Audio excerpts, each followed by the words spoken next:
Tuguhaye ikaze. Uyu munsi tugarutse ku ndirimbo yitwa Pom Pom ya Bruce Melody yakoranye na Diamond. Iyi ni indirimbo nziza cyane iri guca ibintu kuri social media by'umwihariko ku rubuga rwa YouTube, bigatuma The Ben agira ikibazo cyangwa se agahinda bivuze yuko Bruce Melody ari kumuhiga mu buryo bwo gukora umuziki.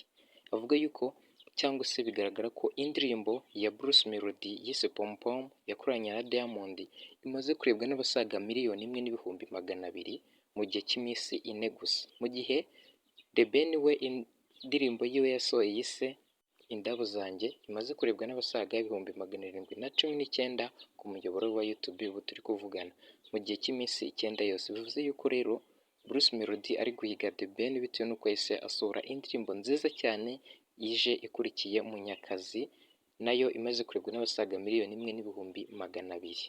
Urumva yuko rero The Ben atabura kugira ikibazo cyangwa se guhangayika bitewe n'uko Bruce Melody ari kurya hiti ku ndirimbo yiwe Pom Pom imaze kurusha views indirimbo ya The Ben yise Indabo zanjye. Si ibyo gusa, mu buryo bugaragara ku itariki ya mbere y'ukwezi kwa mbere, aho Bruce Melody yari kuri stage mu gitaramo cya The Ben ari guperforminga iyo ndirimbo, Pamela umugore wa The Ben yaje kugaragara avibinga iyo ndirimbo ya Bruce Melody.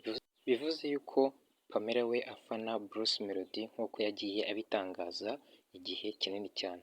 Si ibyo gusa kandi ku itariki ya kabiri y'ukwezi kwa mbere 2026 muri uyu mwaka twatangiye, Pamela yaje gusura akavidewo kiwe kuri Instagram ari kubyina iyo ndirimbo ya Bruce Melody Pom Pom. Bivuze yuko rero iyo ndirimbo yayikunze cyane kandi by'umwihariko akaba afana Bruce Melody.